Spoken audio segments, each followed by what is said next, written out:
Hi, I'm Steve Clemons, and I have a question.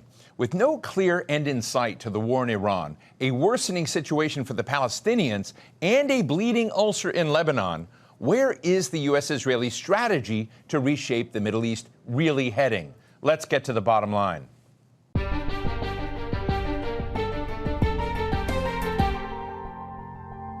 Bouncing between diplomacy and threats of war, Iran and the U.S. remain deadlocked on how to end their conflict.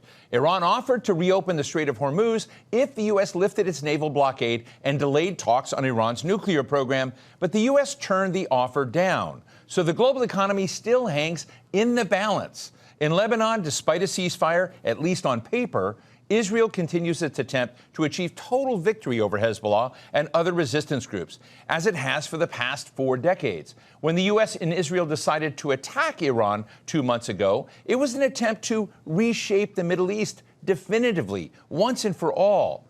But what exactly has really been achieved? Today, we're talking with Daniel Levy, a former advisor to the Israeli government and the president of the U.S. Middle East Project. And you got to check out his writings, which you can see at his Substack site. Daniel, thanks so much for joining us today. Let me just start out. I am in Washington. I talk to Republicans, talk to Democrats, talk to people in the administration. And the sense of this town about President Trump's approach is he sort of believed that this would be a cakewalk, that it would be easy, you take out a few people, Iran does what he wants, and you can put it all back into a box. But Israel is looking at its partner, particularly Israeli Prime Minister Netanyahu, who was a very active agent in this. But I'm interested in how that Prime Minister sees, whether or not you can put this region back in the box, or if that's even what he wants.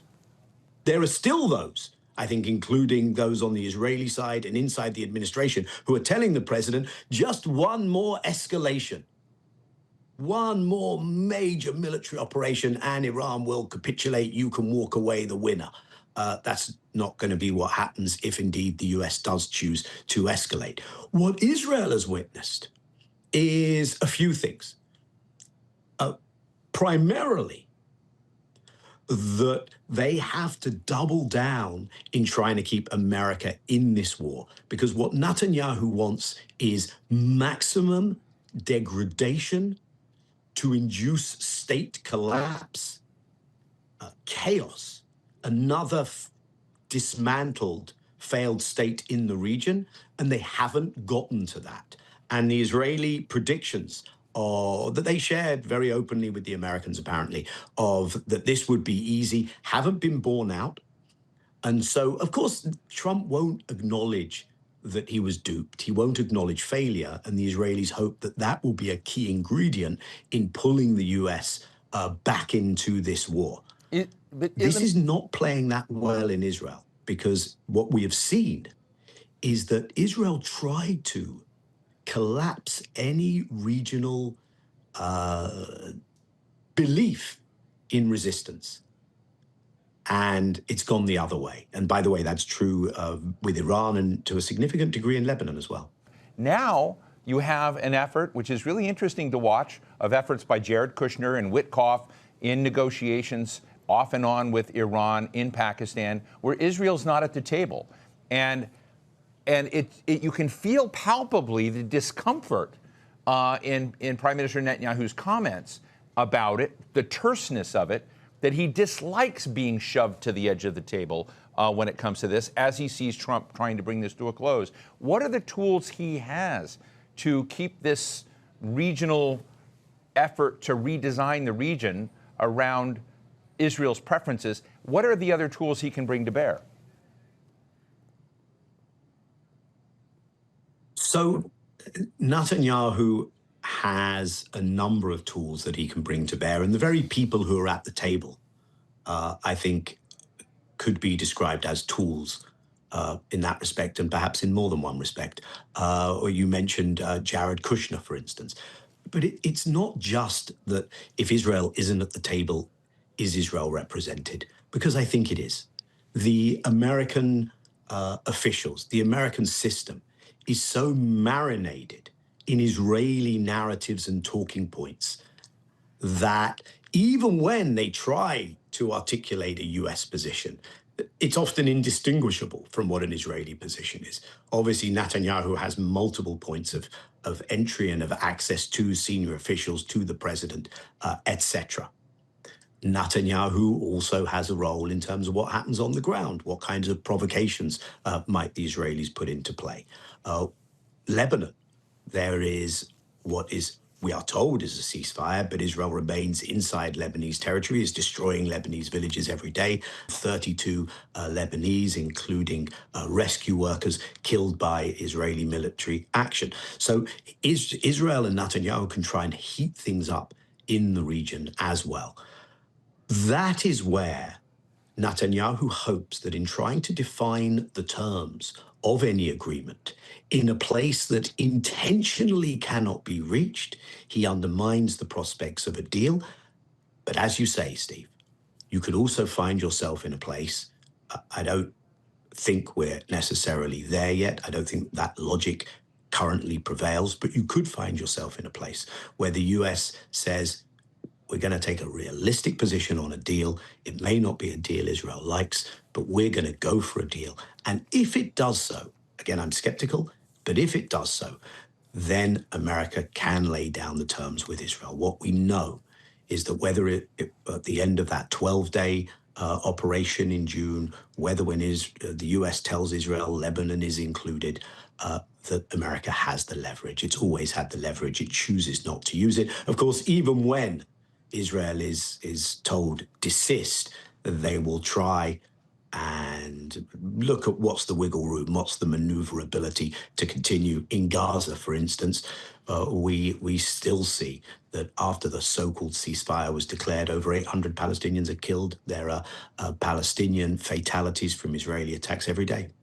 I think a key element of this, which you've written about in a really fascinating and I think important article titled "What Benjamin Netanyahu and the Israeli Right Really Mean When They Invoke Greater Israel," is really what is the strategy over all of these conflicts. I'm interested in what you see as the ultimate ambition of Israel, and what does Greater Israel mean in this context? Right. Thank you, Steve. And quite often that term is narrowly defined territorially, and clearly there is a territorial component. It begins, and central to the entire project is the Palestinian expanse, making sure there is nothing that remains of any kind of Palestinian collective national existence. And hence the moves towards ethnic cleansing, hence everything we've seen in Gaza, the most aggressive actions in the West Bank. So it begins with that territorial expansionism. But Greater Israel, as it is being attempted, means much more than that. And Netanyahu has taken to describing Israel not just as a regional superpower, but in key respects, a global superpower. And days before, and that's what I was referring to here, days before the launching of this war by Israel and bringing America into it, the Indian Prime Minister, Narendra Modi, was in Israel, and Netanyahu, in a cabinet meeting leading up to that visit, said, we're building what he called this hexagon of alliances. And central to that, and placing Israel as the key power in this kind of hub and spokes arrangement, central to that is that Israel be surrounded by countries that fall into two categories. Either states that are sufficiently internally collapsed, failed, fragile to pose any challenge to Israel. Not only has Israel fed into creating that, of course, we see what happened with Iraq, we see Lebanon, we see Syria. That's what they're intending in Iran. But a second category is states that exist but are co-optable, that are not going to challenge Israel because Israel manages to create relations of dependency. We've heard in recent days of how Israel sent defensive equipment, and it seems that Israeli troops were operating from Emirati soil to the UAE. And the Israeli vision was that they could pull more of the Gulf into that arrangement, more of the GCC states. Israel has tried and in many ways succeeded in creating relations of dependency with Jordan, with Egypt, and that therefore the surrounding countries outside of the immediate Levant, West Asia region would look at this and say, we're going to make common cause with Israel as well, hence that hexagon. The question is whether this is succeeding. It's an ambitious project. It's a project where Israel is saying, right now we're in a very fluid geopolitical moment. Let's maximize our domination with American power at our disposal. Maybe it won't be there indefinitely, so let's use it now before we lose it. Let's try and create, in this moment of fluidity, maximum Israeli domination. However, at the same time, this looks like a project that is bumping up against overreach, that is bumping up against its own extremism and maximalism, because it's hard for states to accept that Israel will humiliate them, will do what it does on the Palestinian front, for instance, and will act in ways that look like a country that says, this is our neighborhood and you're just living in our neighborhood, a neighborhood we can control. The political cultural signals that Israel sends, the way it talks, the way it acts, the way it bombs a capital like Beirut, the way it acts on Al-Aqsa, the holy center of Jerusalem, where there is the mosque on the holy compound there. The way it conducts itself is not making it easy to achieve this ambition. And what this war has shown is that resistance is alive and kicking, and perhaps more popular than it was prior to the war. You know, I think there was a narrative that the Abraham Accords were changing the dynamics of the region, of potential not just recognition of Israel, but partnership with Israel across the board. And there is a new poll, and I want to look at it, that looks across the Arab world and public, where 87% of those polled in the Arab Opinion Index oppose recognizing Israel. 7% declined to answer, 6% support. It's rare to see such overwhelming numbers against this, but it also raises an interesting question for me, because we talk to a lot of Arab elites. I do too, you do too, we see them around, where I think that's not, in fact, there. I don't have the numbers, but I see a lot of governments, I see a lot of people that I would call the strategic class in the region that are much more prone and likely to recognize Israel, to want to partner with Israel along these arrangements, which tells me there's a staggering divide between elites and the broader public. I'm interested in your take. Yeah, and that's a remarkable poll, Stephen. As you say, you don't see that level of uniformity of opinion on many questions in many places. And maybe it's worth just going back a little bit to answer your question about that elite public's divide, because in many ways, what we are experiencing is what has happened when Israel got to yes with the regional leadership, with the Palestinian leadership. I mean, if you remember, Egypt does a separate deal.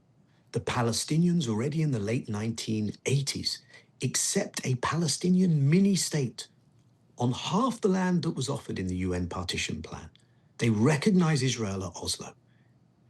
Then the entire Arab League and later the Organization of the Islamic Conference with the Arab Peace Initiative says we accept and recognize Israel. Integration as long as you just withdraw to the 1967 borders, accepting Israel's expulsion of Palestinian refugees, accepting the Nakba, accepting Israel's extension of its territory in 1948, well beyond the partition borders of the pre-decolonization UN. So Israel gets to yes and chooses not to take yes for an answer. Apparently, any kind of recognition of collective Palestinian national rights and aspirations was too much for the Zionist project as practiced in Israel. And so as that gulf, as that divide develops between a willingness to say yes to Israel, taken to its extremes in the Abraham Accords, but Israel not wanting to integrate itself with the region, Israel wanting to pursue a project of domination, not integration, that has made it increasingly untenable for elites to follow that path, because they know how deeply unpopular it is with their own publics. And remember, this is a public that has been watching a live-streamed genocide for the last 2.5 years with what Israel has done in Gaza. And it feels like something is going to have to come to a head in terms of that schism, that divide between what they were willing to accept, but what Israel insists on pursuing, and where the publics are. And that's why you see, for instance, that at the public level, people want to see their states, their governments taking a more robust position vis-a-vis Israel. And the fact that you're seeing again this fallout between the UAE and Saudi Arabia, for instance, I think poses a real question as to which direction things will go in. Do you think this rupture and the do you think that the Iran conflict and Israel's influence here and in a way, the making of a strategic choice or the seduction of a strategic choice from the U.S. president changes the future? Does it create a rupture in Israel's ability to do this with future administrations, or do you expect this to kind of continue? Well, look, there are a series of choices that the region itself will have to make in terms of how it views its positionality in relation to an Israel that has demonstrated that it is a destabilizing, radicalizing, attempting at domination factor in the region. And the Gulf especially, and the rest of the region, has seen that America will rush into war with Israel against the existential interests of its other top-tier allies in the region. So they're going to have to work out the consequences of that. Then there is the America-Israel side of the equation. And the big question is, and we've looked at Arab public opinion, but we could just as easily look at American public opinion, not quite as lopsided, but the trend line is dramatic, as you know, Steve, in terms of how Israel is losing the American public pretty much across the board, and especially among younger demographics.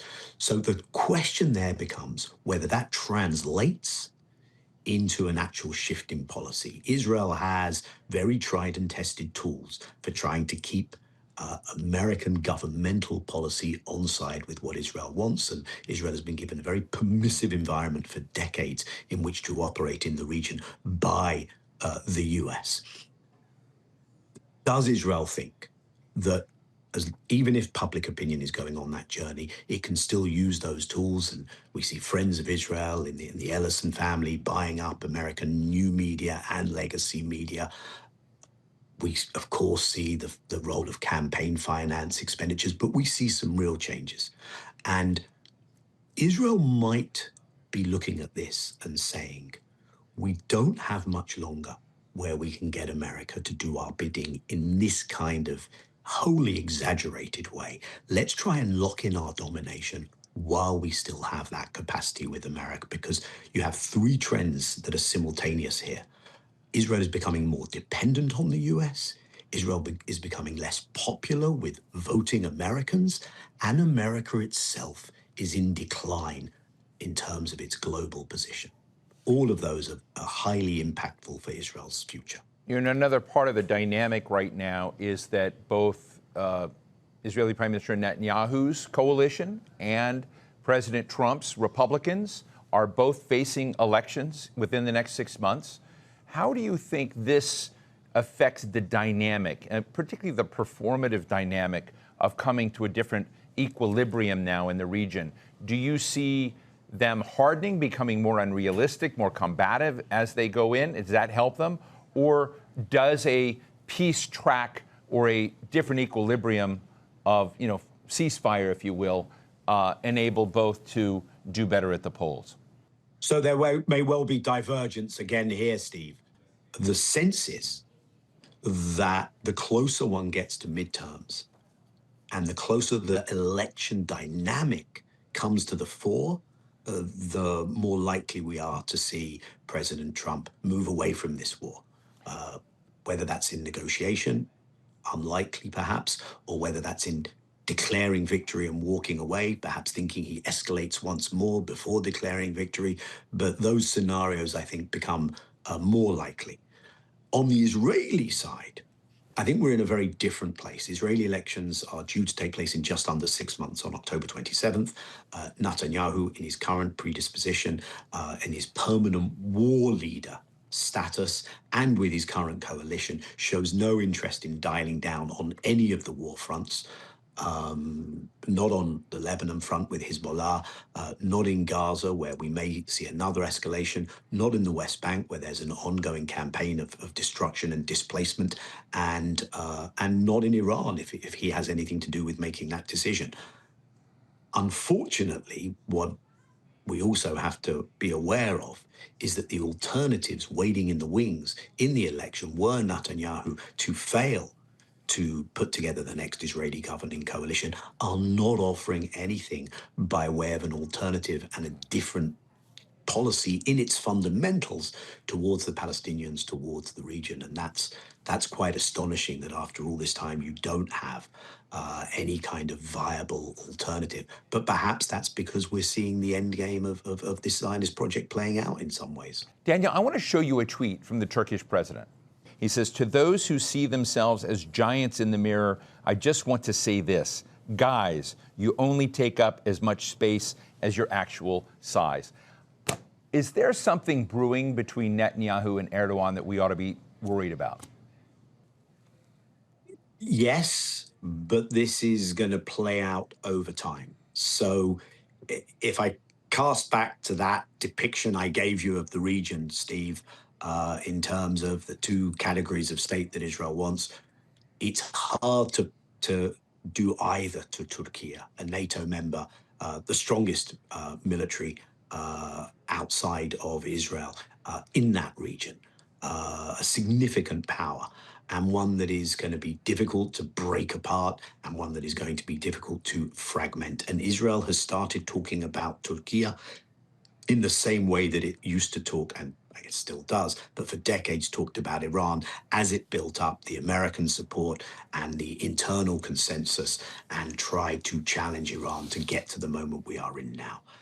So I think what you will see is in all kind of arena, part of the storyline will be an Israel-Turkey storyline. In the Horn of Africa, Israel recognizes Somaliland. Turkey doubles down on its relationship with Somalia. Inside Syria, most obviously, Israel pushes to have influence where Turkey is obviously very close to the new Syrian leadership.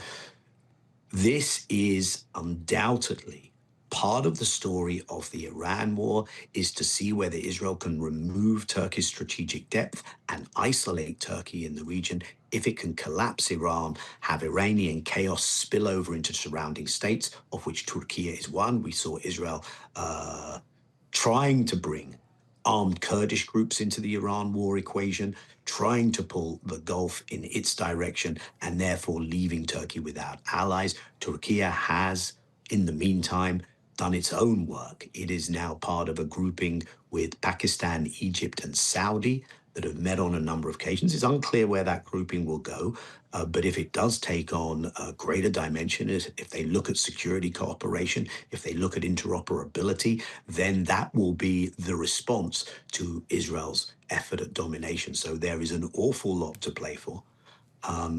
This is at the moment on a trajectory of ever greater tension, but I think we're in the relatively early days of this. Well, we'll have to leave it there. Thank you so much. Daniel Levy, president of the U.S. Middle East Project. Really appreciate your candor and you joining us today. It's a great pleasure to be with you, Steve, always. So what's the bottom line? George Orwell, in his dystopian classic 1984, wrote, "War is not meant to be won. It is meant to be continuous." Permanent war, which Israel seemed to be engaged in, becomes defining. It becomes foundational. It becomes an artificial strategy used by the ruling party to maintain power rather than to actually achieve victory. Sure, there are some Israelis who don't support permanent conflict and who would like to live in peace. The antithesis of that view really is permanent conflict in the region. And that warps a society and its institutions. And it creates conditions where an equilibrium of safety and security just will never be satisfied. The United States has long resisted becoming a full participant in that narrative, though it has enabled it and it's given it lip service, but it also has constrained it. That's not the case now. America has turned into an active participant in fueling a flame of torment and conflict and death that won't ever go out on its own. Welcome to the future, one where security concerns and fear are just going to disrupt all progress. And that's the bottom line.